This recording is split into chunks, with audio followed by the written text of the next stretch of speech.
Saudara, jurnalisme data harian Kompas mengungkap rata-rata pengeluaran masyarakat terus mengalami penurunan. Di sisi lain, pertumbuhan pendapatan atau gaji dalam beberapa tahun terakhir ini juga ternyata melambat, yang tentunya akan berdampak pada daya beli masyarakat. Kita lihat data-datanya, saudara, kita kupas. Yang pertama, rata-rata ini pertumbuhan pengeluaran masyarakat terus turun. Di periode 2010 hingga 2014, rata-rata pertumbuhan pengeluaran masyarakat mencapai 12,6%. Tapi kemudian di periode berikutnya 2015 hingga 2019 angkanya turun menjadi 8,5%.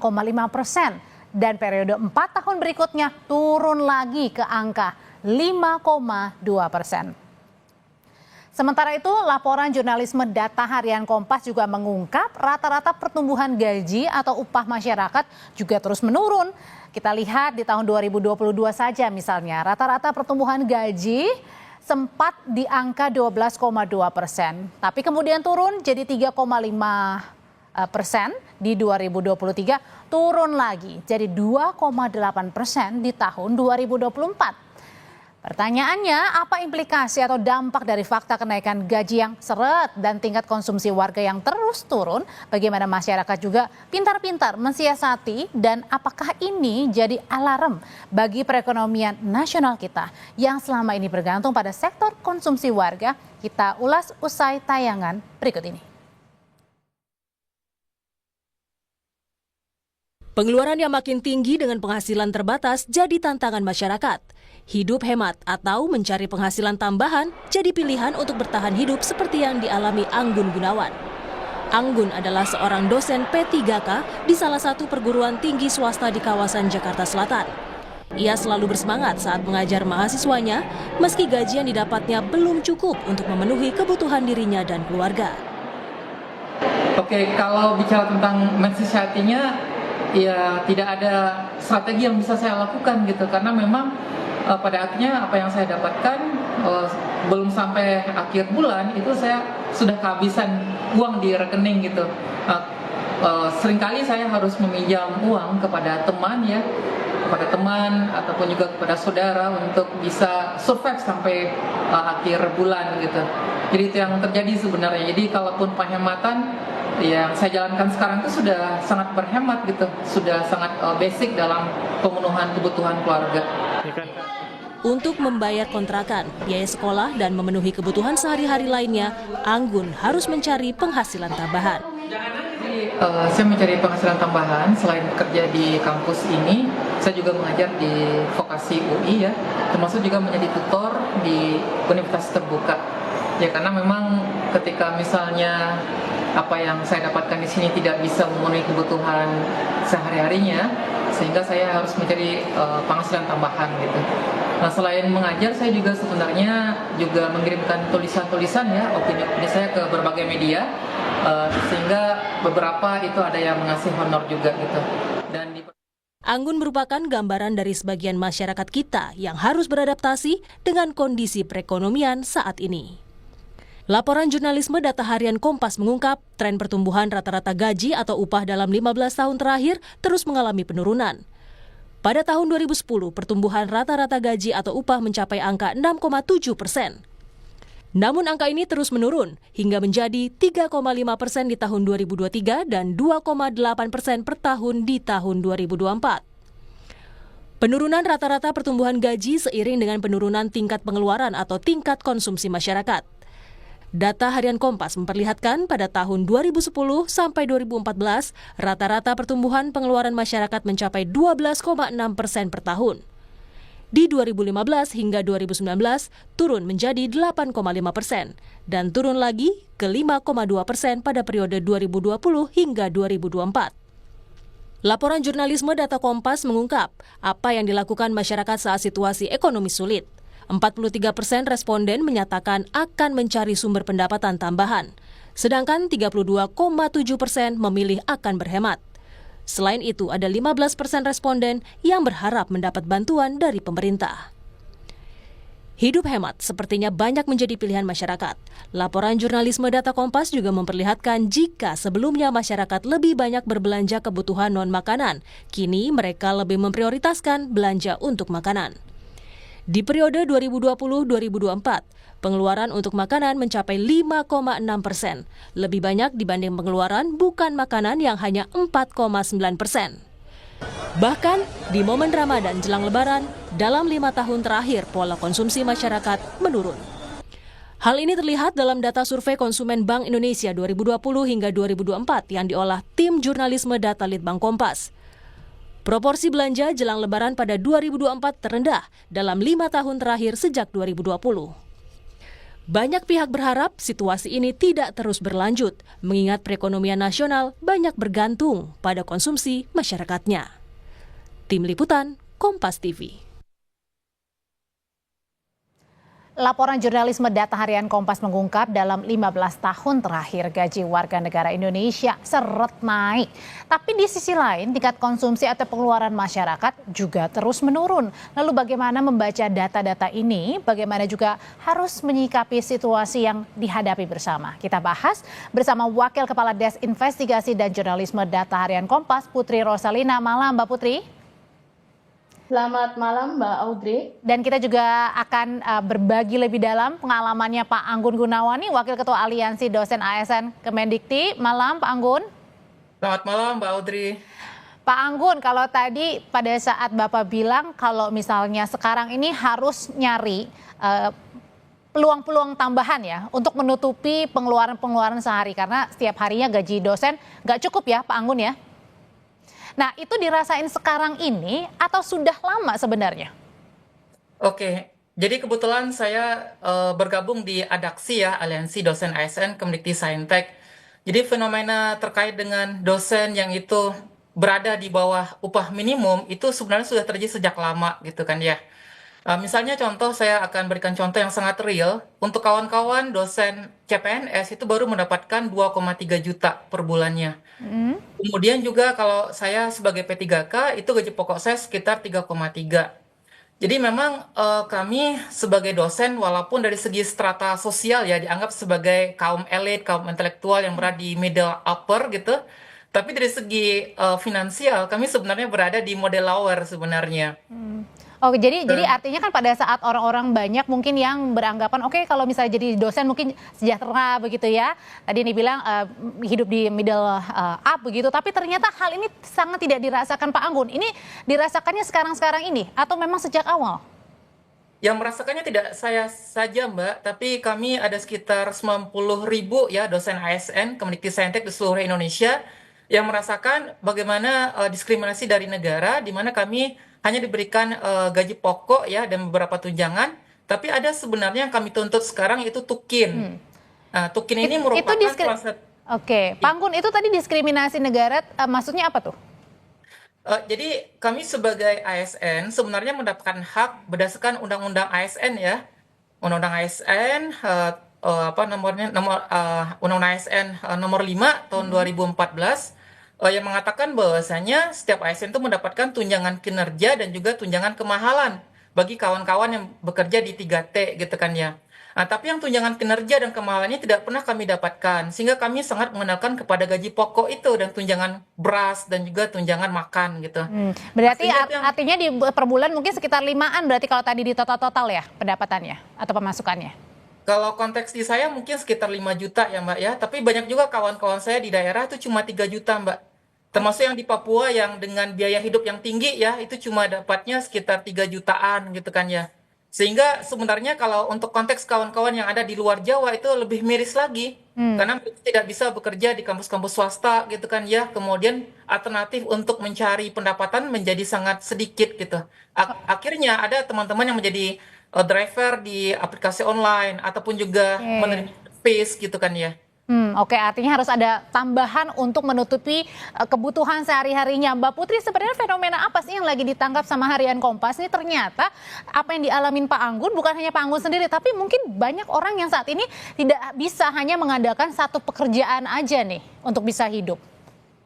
Ya, betul Mbak Audrey. Jadi kami itu mulai dari menangkap kok daya beli masyarakat itu kemudian turun gitu, terus kemudian ada ajakan untuk frugal living ya kemarin terakhir akhir tahun kemarin menanggapi kenaikan PPN itu. Terus dari data kan juga menunjukkan demikian ya, gaji tumbuh stagnan, Nah, sejalan dengan gaji, kemudian masyarakat itu mulai menghemat pengeluaran itu. Nah, menariknya adalah ketika menghemat pengeluaran itu mereka lebih memprioritaskan untuk beli makanan dulu, Mbak, membelanjakan uang makanan gitu untuk makanan. Jadi mereka mengurangi misalnya beli barang tahan lama, yaitu misalnya nggak beli kendaraan bermotor dulu gitu kan, bisa dicontohkan seperti Pak Anggun lampu motornya rusak gitu kan, jadi dibiarkan aja. Kemudian aneka barang dan jasa gitu, biasanya Pak contoh jasa Pakaian pendidikan. termasuk ya? Betul, pakaian, jasa pendidikan itu juga ada salah satu narsum kami korban PHK itu namanya Mbak Alia, sampai anaknya itu diberhentikan dari sekolah PAUD gitu. Karena bayarannya 4 juta, jadi mendingan nunggu sampai usia TK dulu baru nanti dimasukkan lagi ke bangku pendidikan gitu, Mbak. Padahal dulu Gambarannya tidak kayak seperti itu ya, maksudnya dalam Ya, artian adalah betul. masih sanggup lah ya untuk ngapa-ngapain gitu ya Mbak? Ya, kan sebetulnya bukan hanya gaji stagnan ya. Kalau enggak sekarang itu banyak juga korban PHK ya. Mungkin latar belakangnya macam-macam ya, kayak Stritek itu mungkin kebijakan impor pakaian sehingga kemudian industri pakaian dalam negeri runtuh. Kemudian efisiensi anggaran pemerintah. Kemarin itu juga banyak juga misalnya honorer PU ya, yang atau konsultan individu yang kena dampaknya gitu. Atau yang kemarin terakhir ada beberapa juga perusahaan-perusahaan IT yang di PHK juga gitu. Jadi beberapa fakta, bukan hanya gaji turun, kemudian banyak PHK, efisiensi anggaran itu yang melatar belakangi masyarakat untuk ngerem pengeluaran ya. Pengeluaran. Jadi memaksa hidup frugal lah, hidup hemat gitu, bukan lagi pilihan hidup, Mbak. Begitu.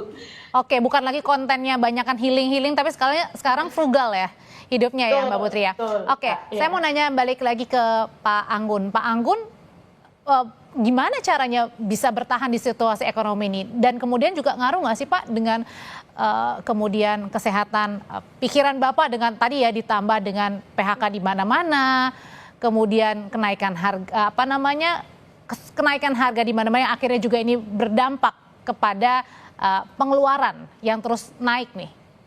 Oke, kalau kami di dosen, Mbak, memang pilihannya sangat berat ya. Kami sebagai dosen kan harus update ilmu terus gitu kan ya. Sebagaimana kata Prof. Stella, kami itu harus sebenarnya sebagai dosen harus memaparkan bahan perkuliahan berdasarkan riset gitu kan ya. Tapi memang dengan kondisi saat ini pilihannya menjadi berat. Kami harus membeli buku atau akses jurnal. Di sisi lain kami harus memenuhi kebutuhan anak-anak, misalnya seperti pampersnya, bayi itu Oke. kemudian susunya gitu. Sehingga pilihannya menjadi berat. Jadi kebanyakan dosen yang saya perhatikan ya itu selalu mengulang PPT yang sudah mungkin 2 atau 5 tahun lalu yang mereka bikin untuk mahasiswa mata kuliah yang sama gitu kan ya. Sehingga itu berulang karena memang akses untuk update itu menjadi sangat terbatas karena memang dari segi finansial mereka tidak bisa mendapatkan akses untuk seperti membeli buku misalnya gitu. Nah, sehingga memang teman-teman pada akhirnya memang survivalnya dengan cara bekerja dengan profesi yang lain gitu kan ya. Oke. Kalau yang elitnya kan kami mengajar di kampus swasta, walaupun ada juga yang menyindir masa kok dosen di PTN ngajar di PTS gitu kan ya. Mau Tapi nggak mau ya berarti sekarang ya? ya itu ya mau tak mau agar bisa survive kami ya harus melakukan itu pekerjaan yang lain gitu. Nah, efeknya adalah karena kami banyak ngamen di luar ya Mbak ya, harus banyak waktunya untuk pekerjaan yang lain sehingga memang pada akhirnya di home base kami sendiri atau tempat utama kami bekerja itu menjadi tidak fokus gitu. Oke. Tidak maksimal untuk memberikan pelayanan kepada mahasiswa. Oke, kemudian Mbak Putri, jadi kalau dihadapkan sama pertanyaan ke masyarakat gitu ya, mau yang mana nih, mau mencari tambahan atau mengurangi pengeluaran? Jawabannya apa Mbak Putri rata-rata?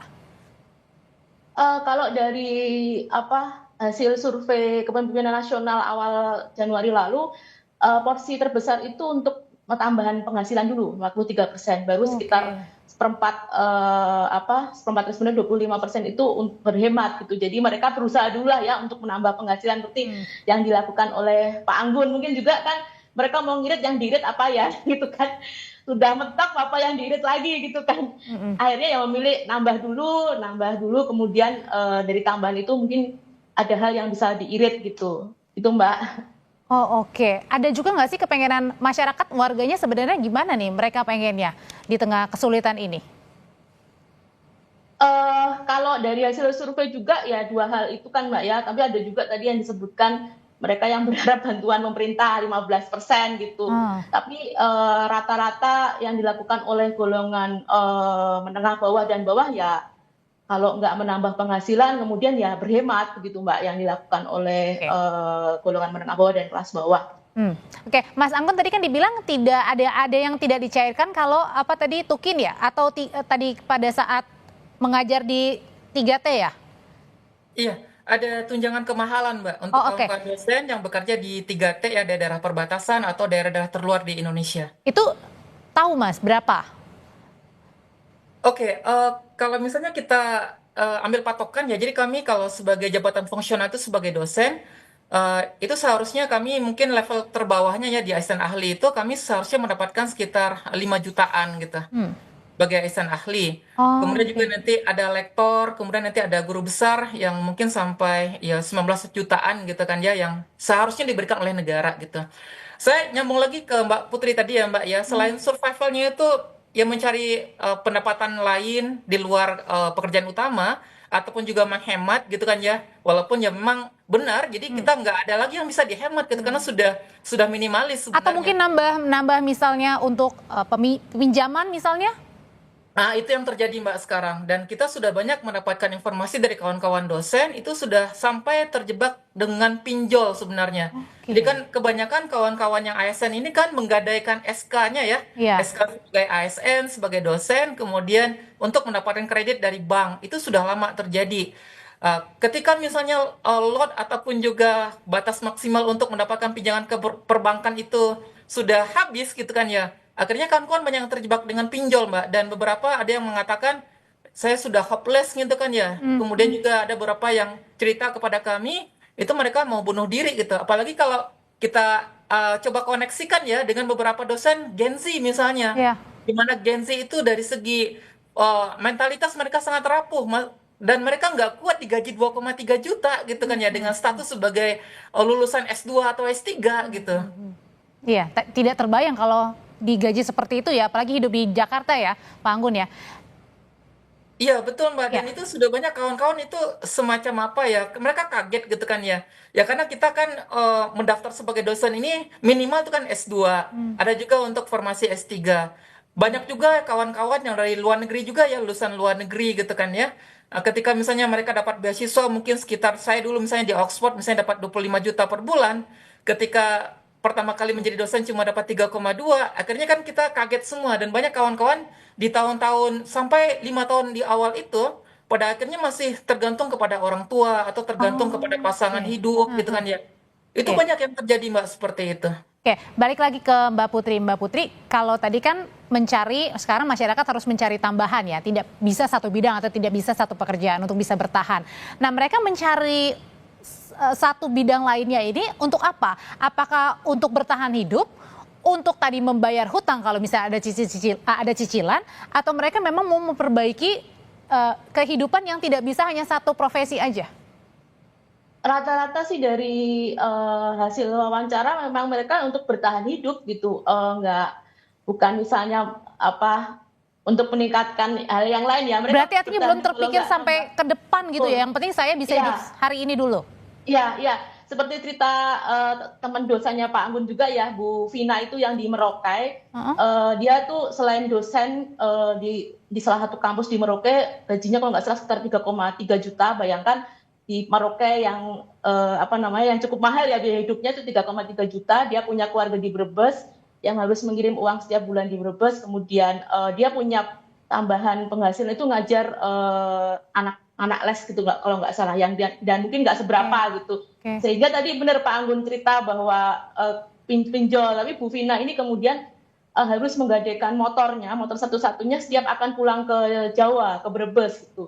Kalau nggak akan ada biaya pulang kan, biaya pulang dari Merauke ke Brebes mungkin sekitar 5 juta gitu. Oke. Problema yang dihadapi ini bukan hanya milik Pak Anggun, tapi rasanya banyak ya masyarakat Indonesia yang sekarang menghadapinya dimanapun. Terima kasih Pak Anggun, terima kasih Mbak Putri. Selamat malam. Terima kasih, selamat malam.